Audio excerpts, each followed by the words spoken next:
So this week's Torah portion. This week's Torah portion is probably one of the most famous portions that we ever find in the Torah. Everybody knows this Torah portion. It is the Torah portion of the earliest wrestlings between the twin brothers, Esau and Yaakov and Jacob. And they start really early. They start in their mother's womb. And they fight one another, and they push and shove each other in there, and they each are trying to be the first one out. That's why they're fighting about. At least that's what the rabbis are telling us. Bless you. Because if you're the firstborn son, you get the good stuff. You get the inheritance. You get to inherit God's promise to Abraham and his descendants. You get to be the one through which that promise will flow through the generations. And I won't let you wait too long for what happened. Let me just tell you right now, Esau wins. Esau is the first one out. And as the twins are pulled out of the womb, the image is that Yaakov, Jacob, is holding on to Esau's heel as he too is pulled out into the world. Hence his name, by the way. I don't know if you knew that, but Jacob, Yaakov, the root of the name Jacob is Akev. And Akev means the heel.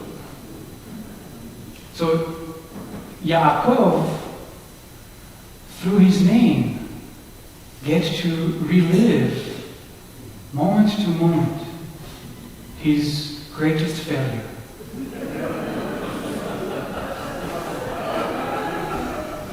Through his name, Jacob, moment to moment, gets to relive the tragedy of his existence. Yaakov forever means the one who comes at the heel,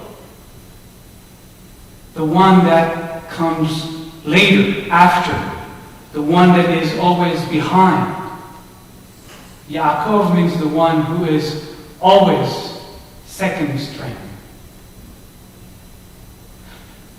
And truly, Jacob's entire life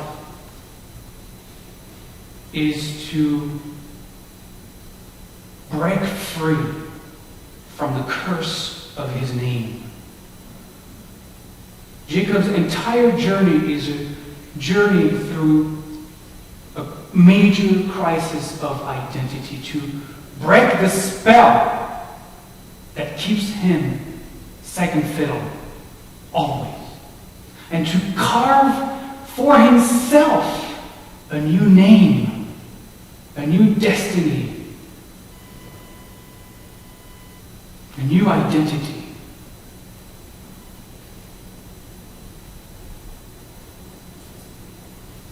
And he begins pretty young in his wrestling. The first thing he tries to do is, despite the fact that he's now second string, he's going to become Esau. That's what he's trying to do first. He doesn't want to be Yaakov, he's going to be Esau. And actually, I almost mean literally. The first thing he does is that he tricks his brother, his older brother, to sell him for a bowl of food, his birthright. And that's already kind of weird, but Jacob doesn't stop right here. You read in the Torah that the next thing Jacob does is that with the help of his mother, Rebekah, goes into his brother's tent and steals Esau's clothes. And he begins to wear his brother's clothes. Now how creepy is that?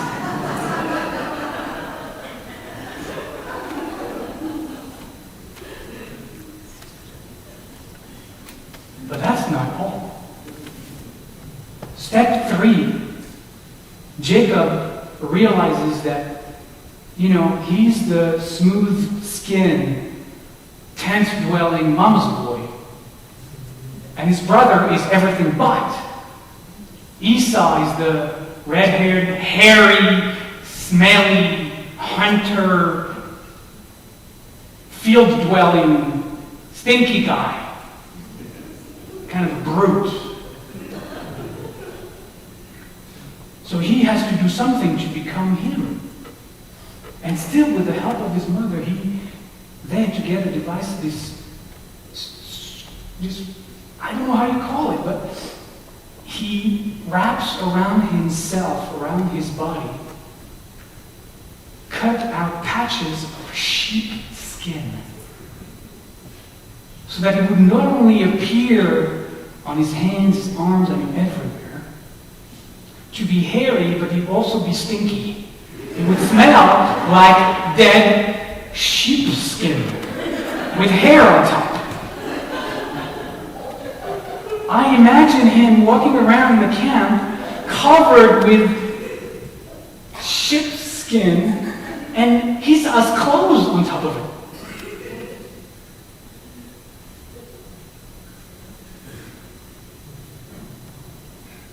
And then Rebekah overhears Isaac. Isaac, by that moment, is very old. He's so old, he's lost his sight, he's blind. And he's come to this point in his life when he's thinking, I need to really, now is the time to give my firstborn son the blessing that would make him now the inheritor of the promise, of God's promise.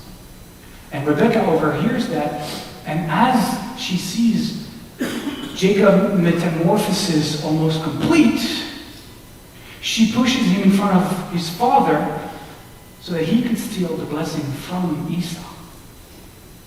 Since Isaac is no longer able to see. So Isaac has his son in front of him. It smells like Esau. Feels like Esau, but something in the back of his mind is not right. Isaac says, everything seems to be Esau, but the voice. And Jacob stands still. Jacob is not backing down. He's almost through with the metamorphosis right there. And Isaac is about to give the blessing at the last minute. As he's about to do that, he feels like he has to ask the question. And the question is, are you really my son Esau? And Jacob stands there. And in the silence he says, I am.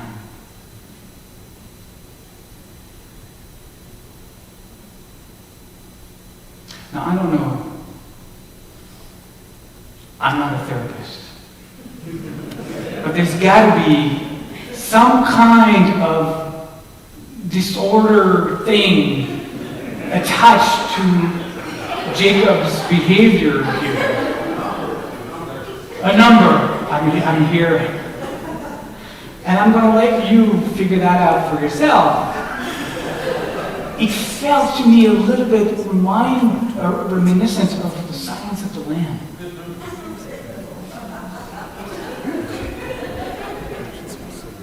With the skin thing?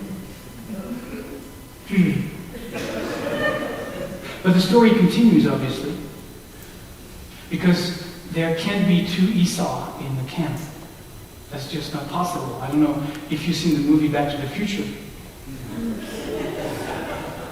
You know that you cannot be in the same place as yourself in the past when you're traveling through time, because that would destroy the whole time-space continuum. Marty, in the movie, has to avoid himself. Anyway, I don't know why I'm saying that. The point is, there can't be two Esau's in the camp. One of them either has to die or run away.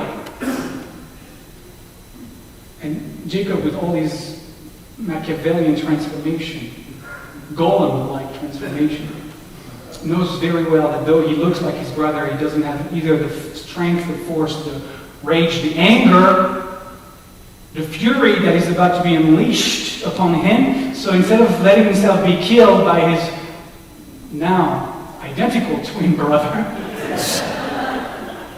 he runs away. Rebecca tells him, you got to go to Laban, my brother, and he's going to help you out. So Jacob realizes that this usurping his brother's identity won't work, so he continues. He's still on the search for finding himself outside of this name, this curse. So he goes to Laban. He thinks if he works hard, maybe if he amasses enough wealth, that will define who he is. If he is very rich, that will be his new identity. But Laban is not going to do that. Laban, all through the 20 years that Yaakov is going to work under him, reminds him that he's working under him. That is still second. That is still not number one. That is still the one slaving at whatever Laban tells him. He thinks maybe if he creates his own family, his own clan, if he gets married and has a lot of kids, now that will define his new identity outside of second fiddle. He'll be at least the patriarch in his family, but Laban doesn't let him do that either. He manipulates the story. He decides for him who he's going to marry first, who's going to marry second, and when.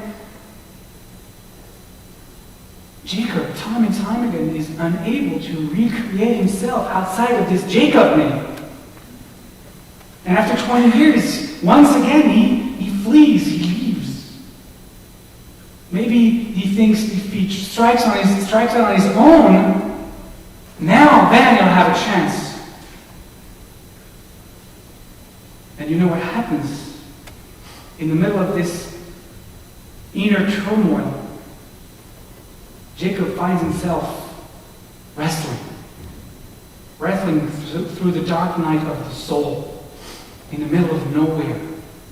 In that moment of overwhelming spiritual awakening, he lets go completely of all his material possessions. He lets go completely of all that keeps him attached to family and friends and whatever he was trying to define himself with. He lets go of all layers of identity. And in that moment of absolute surrender, God's self, gives him a new name. Israel. You will no longer be called Jacob, although from time to time he falls back into that lower level of consciousness and is Jacob again through the rest of his life. But God says you will no longer be called Jacob. From now on you will be Israel, because you have wrestled with the Spirit. You are a God wrestler, or a spiritual wrestler. That's the meaning of that word, Yisrael. And it's actually not even a name if you listen for it. It's not a name, it's a function, it's a purpose. As Jacob surrenders all identities, he becomes a purpose, a divine channel.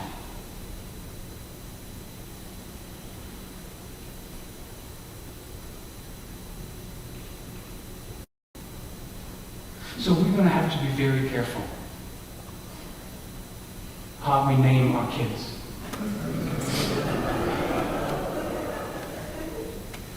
We are going to have to be very careful how we call our kids as they are growing up. In my family,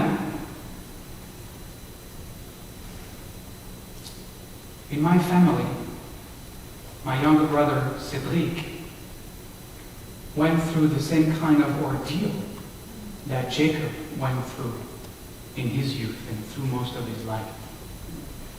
At my home, it was Olivier and the other. as if one could never remember his name. And my brother, in his mind, heard that so many times that he began to be the other with no name. And perhaps that's why, to this day, he's trying as hard as he can to carve a name for himself, to carve an identity for himself in all the amazingly successful things that he's done.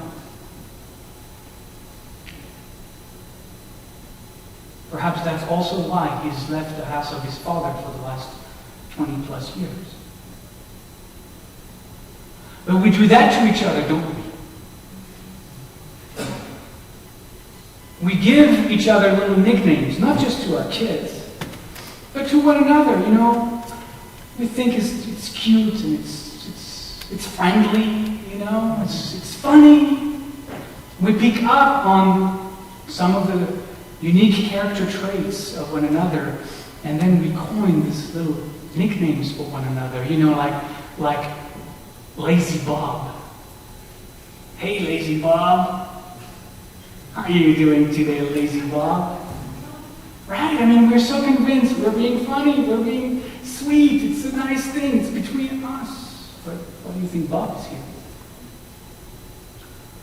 Or what about, oh hey, always late Susie, how are you doing today? You late?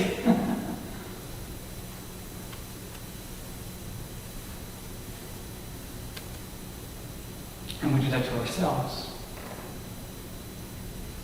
We do that to ourselves. All the nicknames we call ourselves, even without even noticing, right? I mean, I had to write one or two here. Oh yeah. I'm hearing that often. You know, don't worry, it's technologically challenged me. Right? Or the clumsy me, or the silly me. And we do that without even paying attention. But what it is that we are creating within ourselves. And how long have we been doing that? And how much have we become those layers of identity that we have layered upon ourselves, just like Jacob, putting on layers of sheep skin, trying to pretend he is something else than he actually is. We have put on layer after layer of sheepskin, of the sheepskin of our false sense of self. So many layers, in fact, that we can no longer see the truth of who we are underneath all of that. We have piled it up so high under the umbrella of our name that we can't see the source anymore. We have become Esau.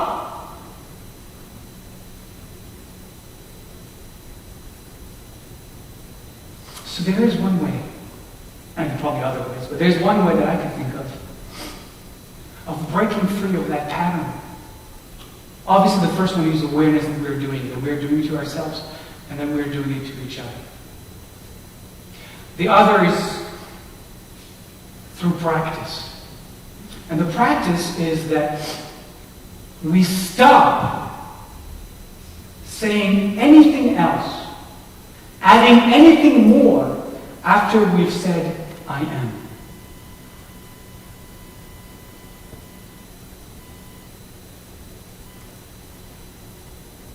We open a space of unqualified silence after we say, I am. And be with that for a second. I am.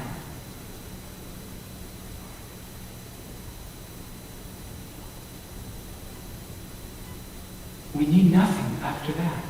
Anything we put after that is another sheep skin that we layer on top of the light at the center of ourselves.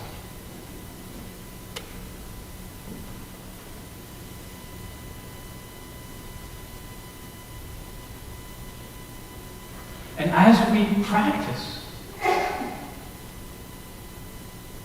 from time to time throughout the day, as we catch ourselves, simply saying, I am, and letting the silence be there. And we begin to break the spell of those layers of identity that we have created, or that we have heard and received from others, like my brother, all our lives. And we pierce through these layers, those klipots in Kabbalah, to find at the center of ourselves what in Hebrew is called Ehyeh Asher Ehyeh. I am that. I am.